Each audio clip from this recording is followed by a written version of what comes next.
Here with James Grande. Welcome into the MLB DFS Playbook live show here on the Better Sports Network and Fantasy Alarm social channels. James, Tuesday, 14-game main slate. It's going to be a doozy. It's a big slate. A lot of games, a lot of players, a lot of stacks, a lot of matchups we like, some interesting totals. Maybe a 4K pitcher. Hasn't been confirmed yet, but potentially a 4K pitcher on the main slate if they end up calling up and starting Owen White tonight in Texas. I don't know if you've seen any official words yet on that one, but Rosenthal said they were calling him up. We'll see if he pitches today or not. But should be an interesting way to begin the day, man. Yeah, I think Owen White's going to start tomorrow. They announced Cody Bradford's going to start today still, so that seems to still be the plan. That's actually good for us because we wanted to go all in against Cody Bradford. Yeah, that happened post the Owen White call-up, so I assume they're going to stick with Cody Bradford today.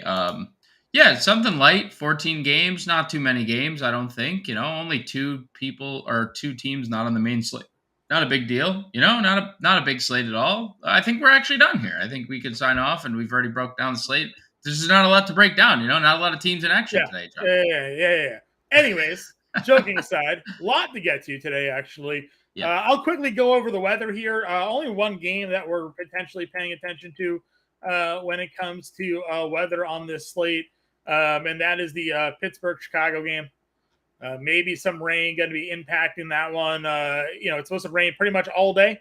It's going to rain into game time, so if they want to wait it out, great. If they don't, probably maybe not going to happen. I don't know how much Pittsburgh-Chicago you had on your plate, on your DFS mind here today. I know we generally like going up against Jameson Taillon at times here, but I didn't really have much exposure to this game today. We talk all the time. When you have 14 games, you kind of cancel some out of them and focus on others. This wasn't really a game I was looking to go to, but that's really the only game where wind is going to impact much of what we got going on today. Yeah, which is, maybe that makes it a little better because now it's only 13 games, but good to see not a lot of weather factoring into a slate as big as this one. And since it's that big, let's head into Viva Las Vegas and talk about some money lines and some over-unders. Starting with the Boston Red Sox and Cutter Crawford, minus 215. That's actually dipped a little bit from its open, minus 224 on the money line there. Corbin Burnes, the cover of today's show, and the Brewers are actually underdogs in Minnesota today against Pablo Lopez, and that's significant because those two pitchers are also garnering the most attention today in terms of rostership. More on that later. Other favorites we got Hunter Brown. He opened as the biggest favorite of the day, and that's kind of remained pretty consistent. He's minus 265. Houston is. That opened at minus 240, so some juice coming in on Houston. It is a Patrick Corbin day for Washington on the flip side of this thing, so that's interesting. Tampa Bay is going with Jalen Beeks today, minus 205 at open, minus 210 against Oakland. And Beeks is just opening, but they're going to go to Yanni Chirinos after Jalen Beeks. Beeks has been pitching 2 innings or so, more than like your traditional, at least last time out, a lot of the time, more than your traditional opener, I'd say. Get the inning, get out. He has the ability to go 2 innings here. Those are really the only significant. Joe Musgrove minus 150. Tony Gonsolin and the Dodgers minus 195, about where it opened at. When we go over to the over-under, there's 9 implied runs. Toronto, Baltimore. We have 7.5 in the New York teams. Yankees, Mets there. Severino, Scherzer. We have 9 implied runs in Colorado, Boston. 9 implied runs in San Francisco, St. Louis. Yep. 9.5. Some places 10 in LA, Texas, and that game opened at 9. So interesting to see some spots, as DraftKings Sportsbook and BetMGM have, it's opened up or ballooned up to 10, one full run ahead of where it opened. 9.5 implied runs, Cincinnati and Kansas City. 9 implied runs, Philly, Arizona, and 9 implied runs in LA, Chicago. But that's it. Just one game that's even touching 10. Couple games, 9 and 9.5. Some breaking pitching news as we are here. Fujinami is going to open for Oakland today ahead of Harris. That's interesting. So we saw how bad he was earlier this year. Had an ERA over 11 on the season. He is now going to open this game for Oakland against Tampa Bay. So don't change anything if you're planning on playing Tampa Bay, because they may actually score more points to start this game here. And it'll be interesting to see how long he goes, because again, he was a starter to begin the year. They moved into the bullpen. He hasn't really been any better, out of in that role either. So just a small note there. Let's get into the pitching here. Our guy Mark, he was mad at me earlier today, James. I got to be honest with you. He asked us about Bryce Miller in yesterday's chat, and we were kind of iffy, a little wishy-washy. We weren't really sure on that spot there. He had gotten roughed up lately, and Miami against righties was doing a little bit better. And then Bryce Miller goes out there and has shutdown start. So now he wants to know Burnes, Scherzer plus Musgrove. Is that the way to go today for starting pitching? Sure feels like it. When we break down the slate earlier today, we kind of keyed in on those three guys. Nothing has really changed for me on that front. I like Max Scherzer a lot tonight. I am a little surprised, and I guess this goes to the question, but Corbin Burnes, or maybe not surprised, but you mentioned that Minnesota is actually the favorite in this game. Now, you can play Corbin Burnes, and he doesn't have to get the win. He can go 7 innings, give up a run, and strike out 8, and you'll pay off the tag. All that's fine, but does Minnesota being a favorite put you more on Pablo Lopez, maybe at $8,800, over a Corbin Burnes at $9,900 for today? Not more, but I definitely have interest in Pablo Lopez. The more you look into things, the more you realize Milwaukee's offense is not the same as it was earlier in the year. Like, they were hitting right-handed pitching at a top 10 clip pretty much in every category, and that's fallen off a cliff. 698 team OPS is 19th in the league, just a 151 ISO, so they're not even hitting for power, largely due to Rowdy Tellez just not hitting anything. Like, he is the guy who hits in the middle of their lineup and now is not hitting for any power. They also have a 24.2% strikeout rate, and Lopez at times has been extremely dominant. Like, he is coming off 7 innings, 1 run against Tampa, who's the best team in baseball. So I could see myself getting to Pablo Lopez. Like, he started the year pretty incredibly, and he hit a month of just absolute terribleness. Yep. And now he's coming off of a good start. But like you said, he's coming off of a good start, but 10 earned in the previous 2, 17 runs in the previous 4. So that's why I was a little taken back. Is this a Minnesota as a favorite, or is it Pablo Lopez is a favorite here? Because, just the recent struggles outside of obviously that most recent start here. But I still play Burnes. I'm fine going that. I like Scherzer a lot tonight at $9,800 as well against the Yankees. It's just been kind of the way all season without Aaron Judge in that lineup. Their lineup just loses so much pump to it, So Scherzer. You don't like Jake Bauers leading off, John? Not particularly. Not particularly. You don't think that's gonna go well, or? Yeah, and you got over 100 pitches in 3 straight games now for Max, so he can go deep if they need him to. So Scherzer probably is my 1A for tonight, and then I'm good going with Burnes. I'm. What are your feelings on Chris Bassett here tonight? Because sometimes Vegas tries to tell you some things, and you're not really sure how to go about handling that. And in this instance, I'm more so looking at PrizePicks, who kind of aggregate some Vegas totals to figure out their fantasy score. They only have him at 29.5 fantasy points tonight, which feels low, suspicious, right? For a guy that has given us some pretty good fantasy production lately as well. The last time this happened was against Minnesota, actually, where his fantasy points was very low. I think we talked about it on this show, and I was like, man, something's kind of feeling a little off here. And then Minnesota rocked them 7 earned 4 over 4 innings here. Baltimore against righties starting to uptick again. I mean, Ryan O'Hearn keeps hitting for whatever reason, so does Bassett worry you at all here at 9K against Baltimore? Yeah.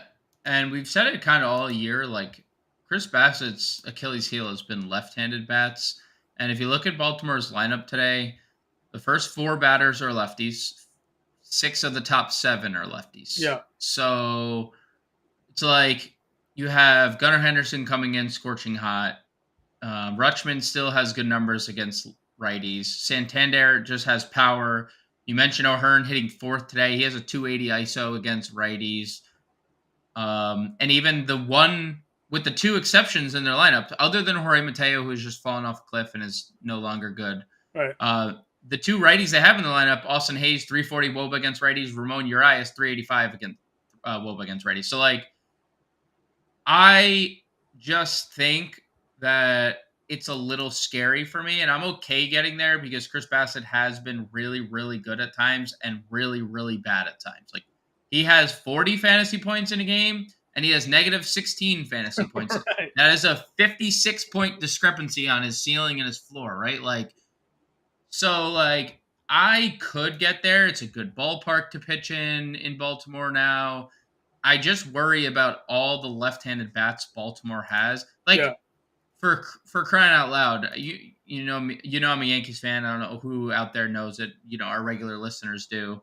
Aaron Hicks has turned into a brand new player in Baltimore. Like, he had 2 doubles again the other day. He's hitting 345 with 1,000 OPS in 10 games, like his last 10. Like, that's what worries me about Chris Bassett. Like, lefties this year, John, 289 ISO, 383 WOBA. Those are scary bad numbers. So I think I'll stay away from Bassett. I'm okay if people get there.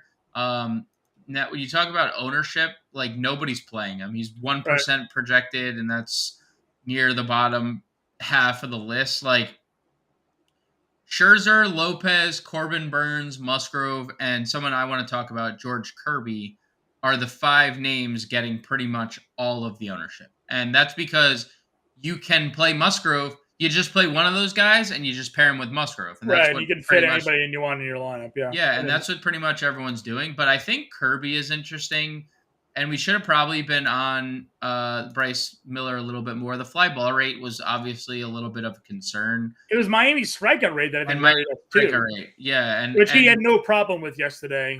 He was striking them all out. So, but Kirby has, like, been really up and down recently. Like, he had been really, really, really good going into that Pittsburgh start, and then he got shelled. And then him and Clark Schmidt had that 1-0 battle in New York where they had a walk-off. He didn't even get a win in a game. He had 8 scoreless innings on 3 hits. And then he gets shelled by San Diego the last time out. Well, I'm okay getting here, but I feel like it's the same thing all over again. Like, Miami doesn't have a high strikeout rate. They've been better against right-handed pitching again. Of, like, the top guys that are getting ownership, I feel the most okay not going to Kirby, just kind of doubling down with our thought process from yesterday. Yeah, I'm agreeing with you again. Kirby's 2 of his last 2 starts haven't been great. His strikeout numbers on the year haven't been anything special. And now, again, sure, is yesterday an outlier, or yesterday a sign of things to come when it comes to Miami and striking out? They for a while there, they're striking out against everybody. Then recent form, they weren't, and then yesterday they do. But I'm in agreement with you. Like, $9,300, find the money. Go find $500 to play Max Scherzer. There's on this slate with this many people, players on it. You can 100% get there. Mark wants to know about Chirinos here now that Jalen Beeks is opening. Does it kill the win equity? So we were looking into this the other day because we actually talked about it. And he actually can still get the win because Beeks, even if Tampa Bay takes the lead, since Beeks starts this game and gets pulled out, he's not eligible for the win. Chirinos can come in, and then it's up to the official scorer, believe it or not, on who he feels is the most effective reliever in a win to get the win. So if Beeks goes, throws 2 innings, Tampa Bay takes the lead, Chirinos comes in, pitches 4 shutout, then he can still get the win because he is deemed the most effective reliever. But that being said, does Chirinos here, knowing that he may only pitch 4 innings in relief now instead of 5 innings as a starter, Does that take you off of him at all? I mean, we talked about the lack of strikeout potential. He did okay in his most recent start. Gets Oakland here at $6,100. Should at least, I have to imagine Tampa Bay takes a lead at some point in this game against Harris in Fujinami, right? Fujinami, yeah. So I don't know, $6,100. Would you have any interest in for value here tonight? Truthfully, I have zero interest. He could throw 3 innings here as long as he's the pitcher on record that gets past the 5th inning, he can qualify for the win too. But like you said, even if he goes 4 innings is not enough. Even at 6,100, it's just not, because he's not a guy that's going to go in and in those 4 innings have 6 strikeouts. Like, he's just not. 4 came against the team that strikes out more than anybody else against right-handed pitching, right? That was the best matchup possible for strikeouts, and he still only mustered 4 in almost 6 innings. And here's the problem too, I know he's obviously shown that he can throw more than 65 pitches, but Tampa's bullpen's so good that if they see, okay, close game, 5 2/3, 65 pitches, you're gone, because our bullpen's going to shut the door on anybody else. So I actually have no interest. None. Zero. Zilch. Maybe this is best case scenario for him right here. He's Chicago. Maybe 4 2/3. Yeah. He got the win. He had 3 strikeouts in that game, 16 fantasy points. So I think best case scenario here is probably that. Now, if he gets that exact line, you're good. 16.7 to 6,100. But it feels like it's taking a lot of perfect things to happen for you to get there. But yes, Mark, you've been on some deeper pitching guys this year, so you're a smart man. Right. You know what you're talking about here. So if you like it for your 3 max tonight, if it's the right lineup builds, I don't hate it. There isn't a ton of value that I am in on here tonight. Is there anybody that's sticking out to you in particular here tonight, James? So I know Tony Gonsolin's numbers suggested regression, and he didn't look great in the Cincinnati start. I do like the pitch count up to 92. I like the ballpark he's pitching in. I like that. Truthfully, the White Sox offense is just not very good, and it's been that way for quite a while against right-handed pitching specifically. Just a 667 team OPS this year, 27th in the league. Only Kansas City, Oakland, and Detroit. Those are that's the category of teams that they're mixed in with. And that is not a category you want to be mixed in with. They're just not good. They're without Eloy. So I kind of like Tony Gonsolin 82. Now, the strikeouts have been kind of wishy-washy on Tony Gonsolin this year. We have a couple starts with 6, which is good. And again, the pitch count's fine. So 8,200, I like Gonsolin. And then honestly, Severino at 7,100.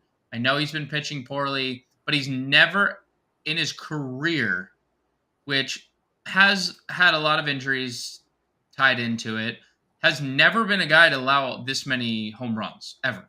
6 home runs in his last 2 starts is such an anomaly. He is not really a fly ball pitcher. His ground ball rate is lower this year than it has been any other year of his career thus far. So I expect some positive regression in that aspect.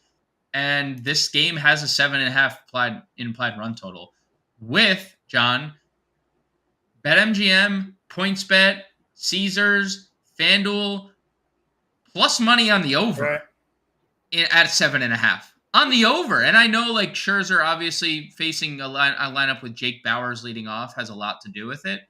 But I'm just saying, these are 2 good pitchers. One is pitching really well. One is pitching really poorly. But the Mets offense hasn't really been great either. And they're sans Pete Alonso. Right. So I think Severino at 71 is far and away. You just look at the talent surrounding him outside. Obviously Musgrove, we both didn't say Musgrove is the clear-cut value of the slate. Yeah. So but outside, Severino is the best talent by a mile, and everyone around him, you just look at the names, you're these guys kind of stink. But there's There's an anomaly mixed in there. There's an interesting strikeout prop over on PrizePicks tonight. Again, PrizePicks gives you combo props.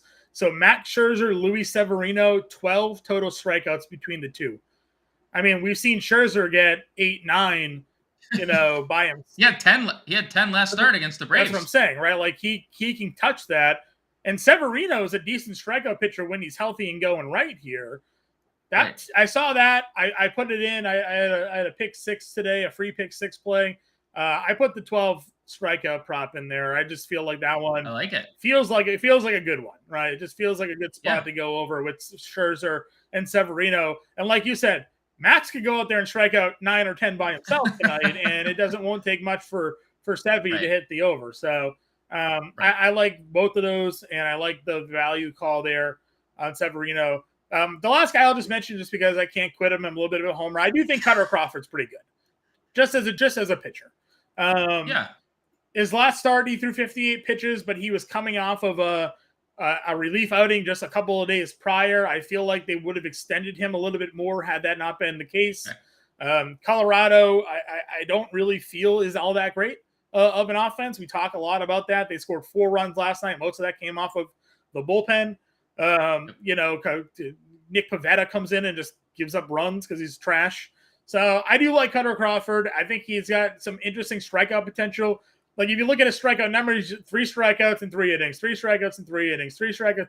He's the guy that could give you 6 or 7 strikeouts tonight if he goes 5 or 6 innings. Right. And he generally limits damage. So, I mean, I don't mind some Cutter Crawford here tonight at $5,900 if you're looking to get cheap and spend down in that game. I know you said Boston, they're a lowered favorite on the board now. They dropped a little bit. Oh, so it was I probably shouldn't even mention it. It's pretty negligible, but still it's like pretty much on par with where. Okay, so again, Chase Anderson pitching for Boston tonight. I mean, for Colorado tonight. Cutter Crawford could get a win. I think he's going to pitch a little bit deeper in the game, and we know Colorado strikeout wise, they got some swing and miss potential in them. So I like Crawford as a dart throw at 59.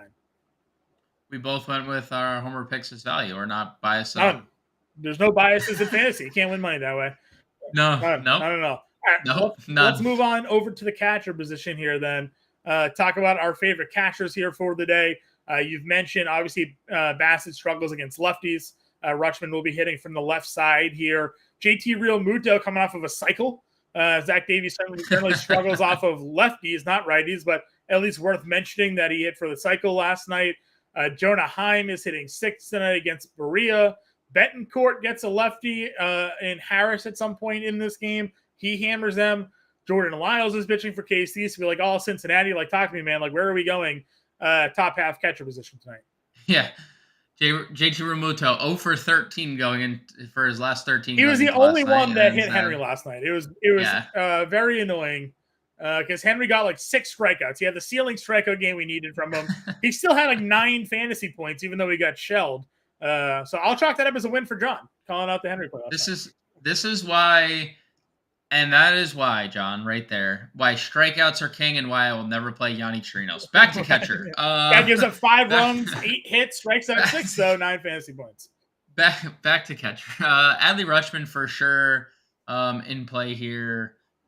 Again, like Chris Bassett has had a clear Achilles heel, and it is lefties, and Rutschman has been good against left-handed bats all year long. I wish Salvi was the old Salvi here, because we saw Brandon Williamson, struggle at home his last start, but it was against the Dodgers. But like righties are crushing him this year. So if you did want to take a dart throw on a guy who's coming off a home run in back-to-back games, I mean, like, we know Salvi, dude. Like,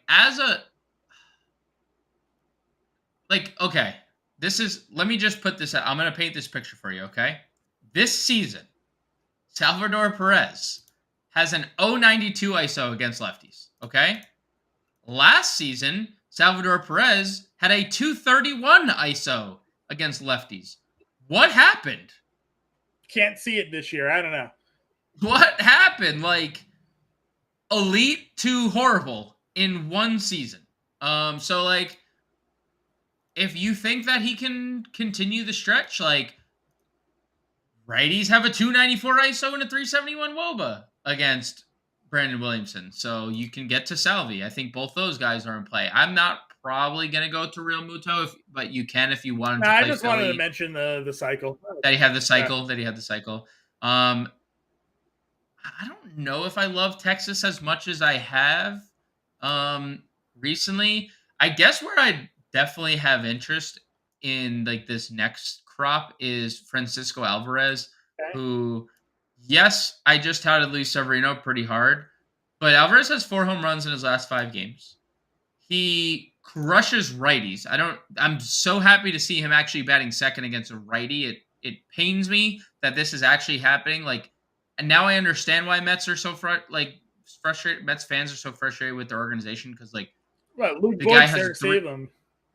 True, that is true. I hope they put his locker right next to Daniel Vogelbach's locker. That would be awesome. But this year against right-handed pitching, Francisco Alvarez, 386 ISO, 423 WOBA, hitting second tonight.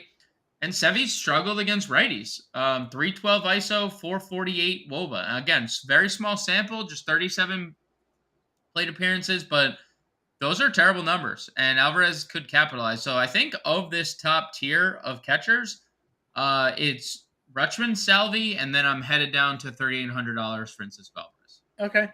Just a little lineup note here. Arizona's lineup's out, and Kelly is starting again. Is Gabriel Moreno now a backup catcher in Arizona? That is so sad. Back-to-back games, Carson Kelly starting. That is so sad. For the Arizona Diamondbacks there. So something to watch there. Lourdes is in the lineup, hitting second tonight, by the way. No Ketel Marte. Wow, they actually like him. No Ketel Marte in the lineup here tonight. Pavin Smith is leading off. Jake McCarthy moved up to 6, it looks like. Quick count there. So Diamondbacks will get to them, but just Carson Kelly starting again, back-to-back games. So GG's to Gabriel Moreno. Unreal. Here. Unreal. Thoughts here with Bradford starting? Do we go Wallach again at $2,800? Came in last night, homered, pinch hit, you know? Yeah. Him and Yanier Diaz, both $2,800, both like the 2 best value catchers of the day. Yeah, Yanni are playing DH tonight too. They're double catching Maldonado at catcher tonight. Well, love that. I love that he's DHing because now he can just focus. He just focuses on one craft tonight, right? Just hitting. And Maldonado actually kind of once. I'm not gonna say he's been great, but 160 ISO against lefties. Yeah, not playing either. Not playing that one. Yeah, I think you're spot on with your Chad Wallach call. So, it's very small sample. 23 plate appearances. But 500 ISO, 535 WOBA against left. Yeah, man. Pitching. Dude, the Angels catchers, all of them this year. Dude, lock and load. To Tice to Wallach, they've all been really good. So just lock and load every day. Just lock and load the catcher. And they're always under $3,000. So yes. Yeah, you can load them all up here. I like Wallach at 28. Yanier Diaz. I mean, Houston's one of my favorite stacks of the day. I hadn't really gotten to Yanier yet, but maybe I do. Maybe I move some things around because that's a pretty good spot in the lineup too, hitting 6th tonight there. Any other first base? Any other catchers to you before we go to first base? No. I mean, you could. I'll steal your thunder. The obligatory Reese McGuire. I was upset about Connor Wong. You were all in on Connor Wong last night. You actually convinced me to play Connor Wong last night. So I appreciate you for that one. Because he had a pretty good night, like you mentioned, just hammering righties. Hits righties so hard. To be back in the lineup tonight against Chase Anderson, not to be. Sometimes I don't understand, dude. Like, they all have Fangraphs. Like that, they could just have Red some Sox like managers like the Fangraph. Like right after the A's there with Moneyball, like they hired Bill James. Like they were like, you know what, this makes sense. Let's do this. So like they could figure out what split is like. Righties have a higher slug this year against Chase Anderson. They've been better against Chase Anderson. Connor Wong has been better against righties. That seems like, like match made in heaven there. Reese McGuire, just out there in parking lots, in the parking lot, lubing up. It's just All Reese is out there. His bat, like because he's got to grip it to swing. Yeah. They're always asking why he's got so much pine tar on his hands. You know? Like, anyways, let's move on over to the first base position here. I think we're all in on Freddie Freeman. I saw Adam Ronis reply to your home run tweet of the day today. Gave you a little Freddie Freeman gif. We like the Freeman here against Lance Lynn here tonight. Quick shout out to everybody who's tuning in to the show. I got someone over on Twitch here, Corny, saying hi. Hello. Corny, with a little cat there, John. If you're all new here, tuning in first time, what's up? Give us a shout out. Get in chat. Ask your questions. James and I happy to help. Are we in the USA? We are. I don't know if I like where this question's going. But I'm not totally. Could be a Reese McGuire. Could be a Reese McGuire fan. We don't know. John, it is a good point. You make a good point. I don't know if you see the numbers how they start. 007. I mean, literally a secret agent in our chat right now. James Bond with a cat picture. Well, so we'll tuning in as Reese McGuire. Could be a Reese McGuire fan. I don't know. I don't know what's about to happen next. We'll probably refrain from sharing the next messages. But anyway, if you're tuning in here today, if you have any questions for James and I, feel free to pop them in the chat. Happy to help you guys out. Back to first base. Freddie Freeman's our top guy. $6,300 against Lance Lynn. Lefties against Lynn. The real story of the day here. Yeah, lefties against Lance Lynn have been money in the bank. And again, I wish there was like a few more lefties. My home run call may also come from this team. Stay tuned to the end of the show for that. But yeah, lefties against Lance Lynn. 325 ISO, 467 WOBA, a 54.6% hard hit rate. Everything just going bad for Lance Lynn. He had a 3-game stretch of pitching well when he faced nobody good. Well, hello. This is a good offense. It is. Lots of green on my chart. All green, actually. No colors. No colors for me. And Freddie Freeman against right-hand pitching, 401 WOBA, only behind the GOAT JD Martinez on the Dodgers. Yeah. Also, Freddie Freeman this year, 8 stolen bases. Go figure it out, guys. Guys out here running. Crazy. Guys, 30-20. Got his track shoes on. Stealing second here. The Dodgers, some lefty power. Just lefty power that's like not really hitting the baseball well outside of Freeman. Like Muncy, Outman, Hayward can all do that there. So potentially for some power there. So he's our top guy for sure. If we find ourselves into the mid tier, I like Spencer Steer tonight against Jordan Lyles at $4,400, hitting 5th. Brandon Drury against a lefty, hitting 3rd here tonight at $4,300. That's a great spot, I think, tonight. First and second base eligible for him in the mid tier there. So those are the two that I'm kind of keying in on that 4K range. Yeah, it's definitely Drury. That game, again, up to 10 implied runs. It's definitely the most appealing one on the board. And Brandon Drury, although he hasn't been as good against lefties this year as he was last year. Like last year, he was like historic run against lefties. Mm-hmm. Still a 151 ISO is still good. And Cody Bradford against right-handed bats this year, 370 ISO, 462 WOBA against right-handed batters this year. 46% fly ball rate. That is not good either. So Brandon Drury is probably my favorite of this tier. What is the lineup tonight? No Mike Trout tonight, John, for the Angels. That's why we see Drury hitting 3rd. Taylor Ward, Ohtani, Drury, Rendon, Renfroe, Rengifo. They're playing Mickey Moniak against a lefty. Make sense of that. Where's Nato in this lineup here tonight? Well, of course, we know where Nato's. True. He's plugged in 9. But interesting to see Trout get a day off. Stole a base yesterday, by the way. First stolen base of the year for Mike Trout. Maybe that's why he's sitting. A little hamstring tightness? He ran and then said, I can't do that again this year. But, I think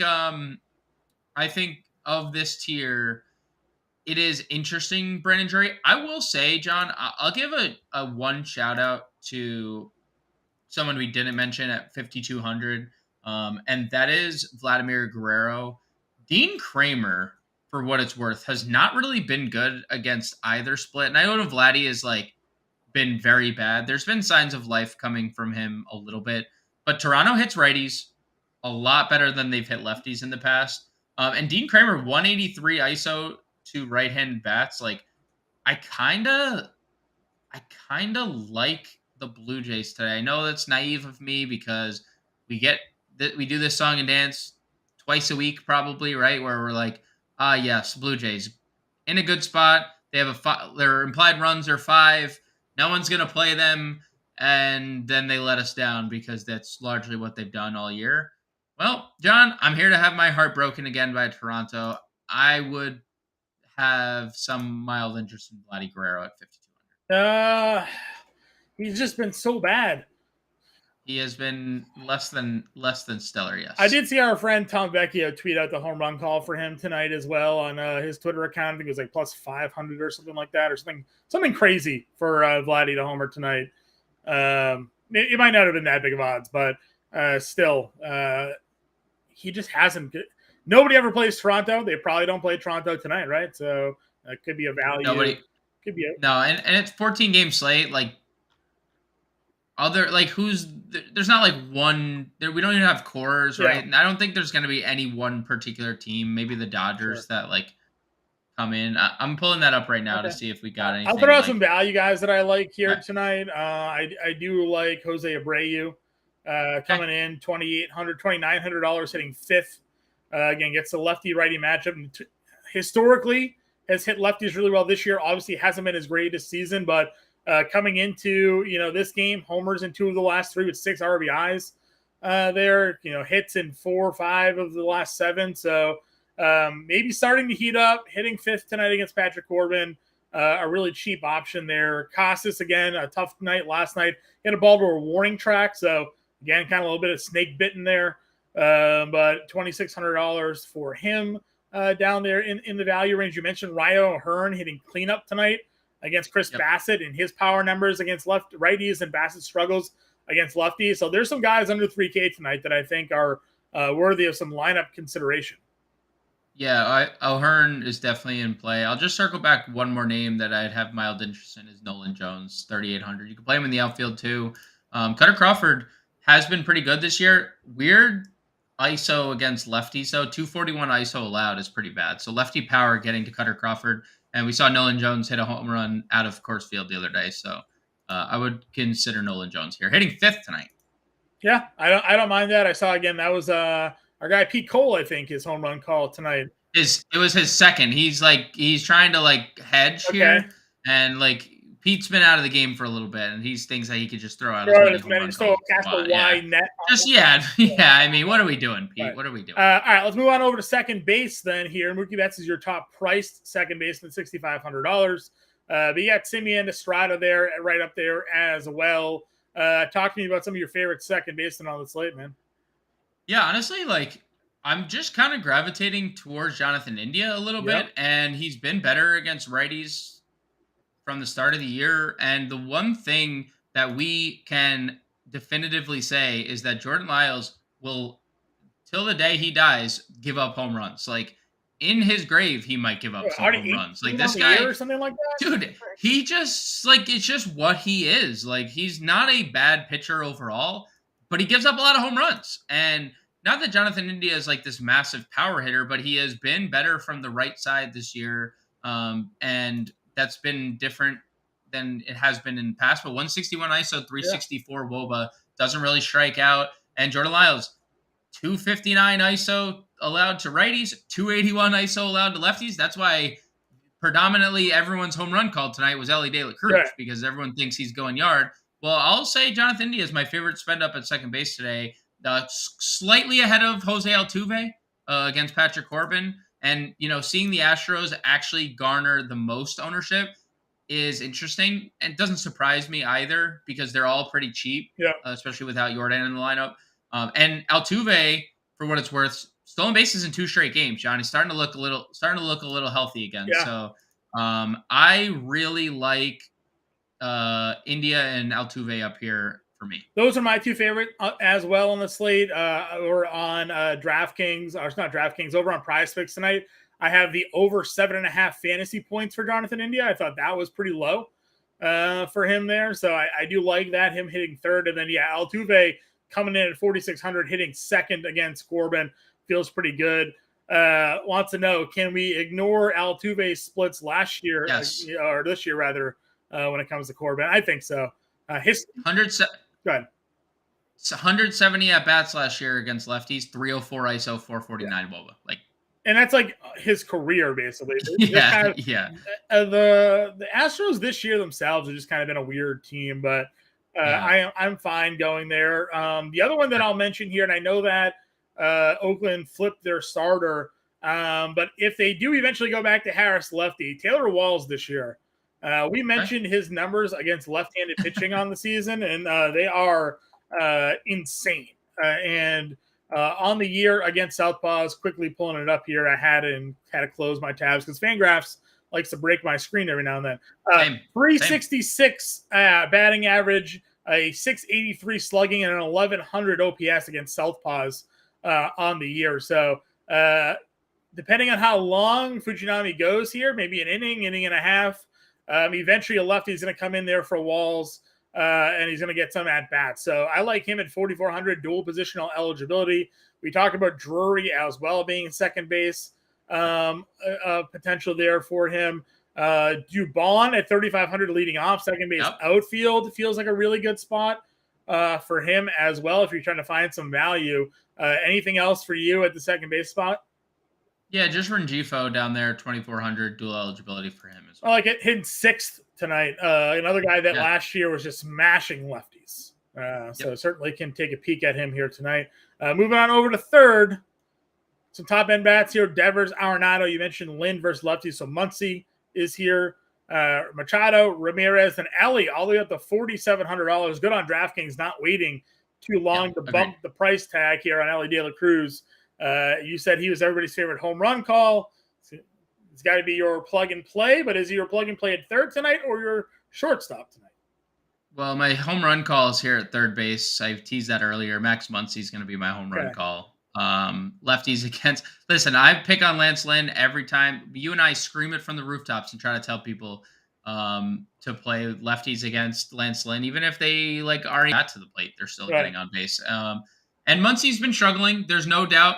But the one thing Max Muncy does not struggle with is hit home runs. He has some of the best odds to hit a home run today. He's one of the only players under plus 300 at a home run on today's massive slate. So I like Muncy here, 303 ISO against lefties. But yeah, it's really hard to ignore De La Cruz either way, because if you want to play him over Muncy, I'm perfectly fine with that. Muncy's hitting under 100 his last 10 games. I just think he's going to homer, right? So, depending on how many people, he could be up 20 fantasy points for me and 1 for 5, and I'd be okay with it. But De La Cruz could homer, steal a base here, double, hit a 700 mile per hour triple, and no one would be surprised. The guy can do it all. Yep. Other third baseman that I like down here, Isaac Paredes. Eventually a lefty is going to be in the lineup. Now, he may not start if they're starting a righty. Now, we don't have that lineup out yet, so that's something to watch for. But if he does start, we know the lefty's eventually coming in here. 5'11 slug, 907 OPS against left-handed pitching. He has 9 of his 11 homers against righties, so there is still some pop, even if there is a righty on the mound. Just a much better slugging percentage there against left-handed pitching. So Paredes, if you're looking for somebody that is not Ellie De La Cruz or Max Muncy tonight, I think certainly fits the bill there in that mid-tier at $4,200. Scrolling on down, Gunnar Henderson is 36 leading off. Again, probably one of the more popular value plays on tonight's board. Dual positional eligibility. We talked about it going into this year. He was one of the most highly touted prospects in baseball. We got a taste of what he could do last year, and then he struggled for about 2 months. And Baltimore, to their credit, never gave up on him. And now they are reaping those rewards over the last 10 games, 394, 1247, 818 slug, 4 homers, 2 stolen bases, looking exactly like the player they thought he would eventually turn into here. And you mentioned the struggles for Bassett against lefties here. Thoughts on Gunnar, where his rostership may come in tonight, and how much exposure do you have of him? Yeah, he's one of the best. I think he's one of the best overall plays of the slate, just given The price, given the dual position eligibility, given his recent form, and given the matchup he gets against a guy who struggles against lefties. Like everything really ties in for Gunnar here. Against right-handed pitching, 285 ISO, 377 WOBA. The only issue that he has is the strikeout rate. He has an extremely high walk rate against right-handed pitching as well.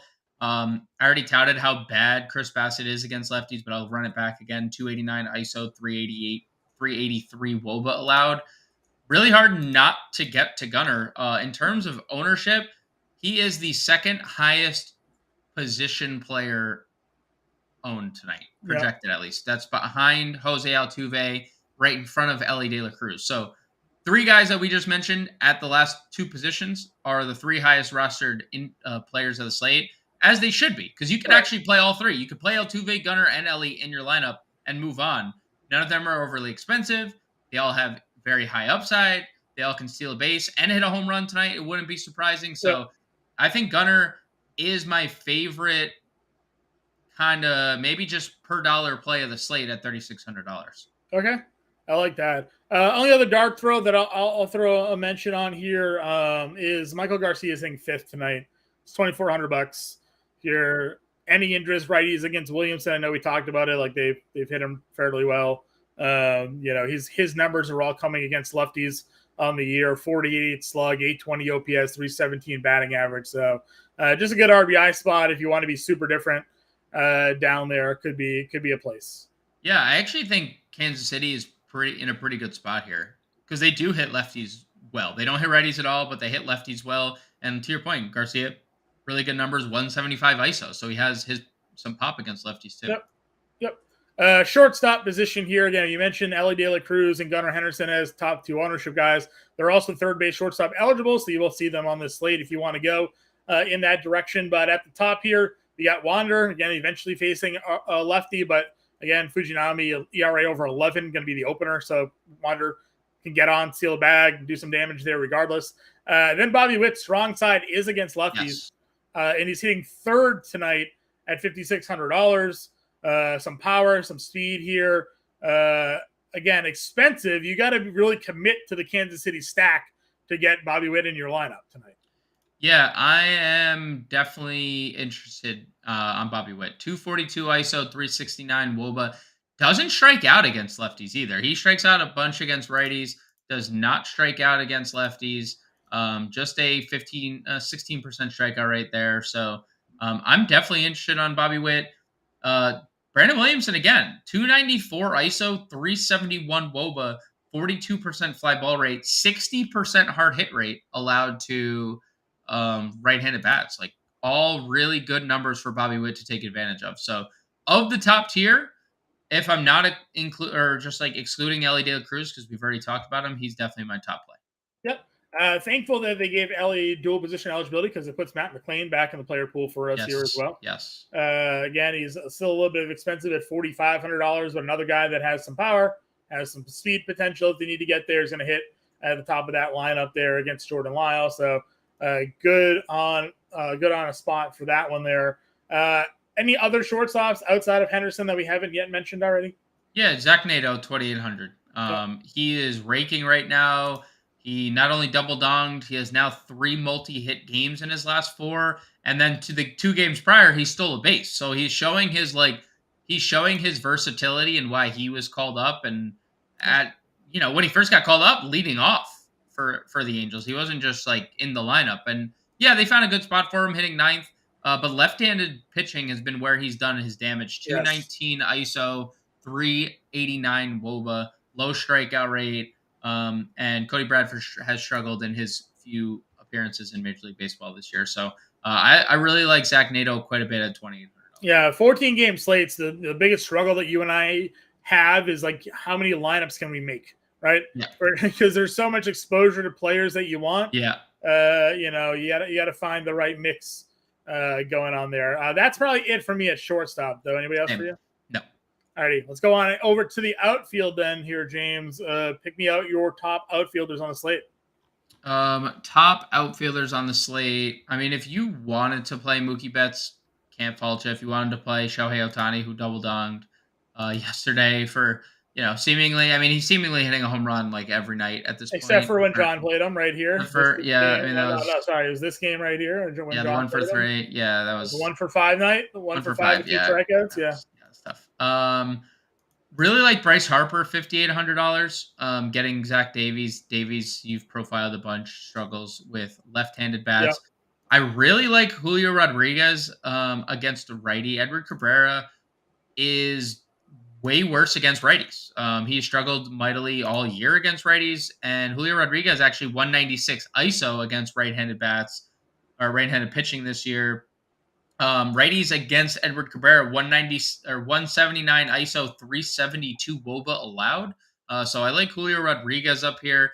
I'm not going to just gloss over JD Martinez just because Lance Lynn is facing him on the right side. Like JD Martinez crushes righties no matter what.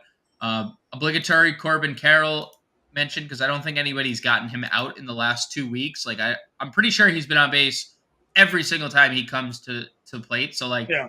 even if you did want to use him, or like even if you're like, oh well, Zach Wheeler's good. Well, yeah, Corbin Carroll has 40 fantasy point upside, so that's also pretty good. Like you could probably higher too if he. I mean, he had double dong, and didn't steal a base. Imagine he gets on and steals a base in that game too, or steals two. So Corbin Carroll, Kyle Schwarber obviously in play as well. So there's a lot to like above 5K. Yeah, I'm full on agreement with you there too. If we're moving down sort of into the mid tier range here, you mentioned Santander sells a lot of power even from the left side, even though we like him better generally against righties. He's at $4,600 there. Spencer Steer's got the dual positional eligibility. Kelenic at $4,400 has some nice pop to his bat there as well. Lourdes hitting second tonight. Actually, it's righties a little bit better than lefties, so some potential for him in that stack with Carroll. If you want to go there, what else are you keying in on in the mid range at outfield? Jose Siri and Harold Ramirez, depending on if and when they crack the lineup. And Siri homered against a righty last night, so it's not even, the guy just has insane power. But both these guys hit lefties extremely hard. If and when Hogan comes into this game, because we know Fujinami's only going to be in there. He's not going to be in there for a long time, just a good time. And by good time, I mean he's going to walk everyone he faces. So I like both the Tampa guys down here, 41 and 42. Yep, I agree with you 100%. I like TJ Friedl coming at 3,900 leading off. That's a great value play for tonight. Good opportunities for him. Hunter Renfroe, we talk about power against lefties. Yes, $3,700 hitting fifth tonight. Again, I know he's didn't have hasn't been great since coming back into their lineup, but we know the power is definitely there in this spot. So if you're going Angels tonight, you can actually get them pretty cheap. Now knowing Trout's not even going to be in the lineup tonight, you don't have to worry about picking between the two spend ups. He's kind of Ohtani's kind of the one to spend up for there. Taylor Reward is $3,500 leading off there. A good spot for him. And then I go to the Houston outfield. Yes. Chas McCormick is down here at 3K. Ton of power against left-handed pitching, even as a homer in his career off of Corbin. No jokes tonight, but they do have Myers in the lineup, so you can certainly go down to Myers here as well for some value. Yeah, love both those guys. And then I'll just throw a couple guys. You mentioned Ryan O'Hearn hitting fourth tonight for Baltimore. He continues to hit. Aaron Hicks hitting sixth tonight, $2,900. I think he's in play. Edward Olivares gets Brandon Williamson. He's been really, really good lately. He's hit lefties really well this year. He's hitting in the middle of that lineup. Sixth is a pretty good spot. So if you are going Royals, he has a 190 ISO, 320 WOBA against left-handed pitching. So I like Olivares there, 2,600. And Will Benson, if you want to just finish your Cincinnati stack. We've mentioned a lot of Cincinnati. And the thing is, like, Jordan Lyles just allows a lot of power. Like, that's just what his MO is. He can have good games of strikeouts, but the one thing, death taxes Jordan Lyles will at least give up one home run in this game, and maybe it ends up being Benson, even if you wanted to play him as like a cheap one-off. If you're not a lot of power there, 2,600. Just shout out to our guy Blanco last night, James. He got on first and then got thrown out stealing second. Fastest human ever. Just 47 stolen bases in 49 games at AAA. First attempt at stolen base at the major league level thrown out. So little unfortunate for those who played him. He could have had a quick 8 fantasy points there. Instead, he finished there with 3. Any other outfielders you want to just kind of throw out there for? No, I don't think we need to. I don't think All we right. need to. Well, let's go into the Grande's gems then. Give me your home run call of the night. My home run call. I'm gonna go back. I'm gonna say Max Muncy, like I said on the show on the show earlier. I think he's gonna break out of his slump. Lance Lynn is a can, especially against lefties. All right, give me your top stack of the night. Top stack. I'm gonna go Houston. Obviously, it's a little chalky. Houston is getting a lot of love tonight. But I think you and I are in lockstep there. I'll go Houston as my top stack. Give me your contrarian stack of this evening. I want to say Toronto. I really, really do. I'm going to go with Baltimore as my contrarian stack. I really like the value that they provide if you wanted to go up and get the Dodgers, if you wanted to go up and spend up on a Toronto or a Tampa who are really expensive. So I'm going to go Baltimore. They're about the 10th highest owned team of the night. I would say Cincinnati, but they're pretty popular tonight because everyone knows what Jordan Lyles is. Right. So I'll go Baltimore. Okay. And then give me your star of the night. I'm gonna go Gunnar. I'm gonna use my star and my value as the same option. Okay. I'm gonna go Gunnar Henderson because I think he's gonna per dollar like 20. We're gonna get like 20 plus fantasy points out of a guy who's $3,600. Okay. I'm doubling up. I'm doubling up on my star of the night and value of the night and going Gunnar Henderson on both. Okay. I'm gonna sort of copy you there. I'm gonna double out my home run of the night and my value of the night because I'm going Chas McCormick. Hell yeah! I think he homers off of Patrick Corbin here. I'm gonna agree with your top stack of the evening here. I think there's just such a great spot tonight given the matchups that they have here. For value, I mean, contrarian value stack. I mean, is it too much to want to tempt to go with Toronto here? I mean, that's dude. Because no one's going to be on them, and they're all expensive, but there's enough value to get there. Bichette, Springer, Vladdy. I think they're going to be my contrarian stack of this evening here. My value play, as I mentioned, is going to be Chas McCormick. My star of the night, I'm going to go with Freddie Freeman. That's my star of the night. Love that. Let's go ahead and build a lineup then. We're going to plug in Scherzer. I got something cooking. All right, read them off to me then. You got the lineup for us. So I went Scherzer, Musgrove on the mound. Okay. I went Yainer, Diaz, and we can alter that if we wanted to go with Wallach. At catcher too, then the same price. Freeman at first, Altuve at second, which again we could go Drury if we wanted to. Gunnar at third, Ellie De La Cruz at short, Chas McCormick as our outfielder. A little 6-7 stack there, like it's a little 6-7 stack. I then went Taylor Ward, and then $3,900. We can go Renfroe as a double up, or we can go TJ Friedel. Yeah, so it was between, and I like Nolan Jones, but I know you like Crawford, so I'll keep him out for this lineup. But we could go Friedel or Renfroe. I think both are in fantastic spots. Yeah, let's go Renfroe for some power there. What do you think? Yeah. I mean, we both like the Angels. All right. So here's an example of tonight's lineup. Again, James and I will be in the Discord for everybody who's not yet signed up. You go to fantasy.com/allpro. Promo code MLB50 saves you 50% off the first 6 months. That includes access to our premium Discord and all content we have on site, DFS and seasonal. We also have a 7-day free trial right now. So get in, just $19.98 a month for the first 6 months there when you go to fantasy.com/allpro. Promo code MLB50. James and I will be back tomorrow. Nice little Wednesday slate for everybody. If you have any questions, find us on Twitter. Get us in the Discord. Good night, everybody.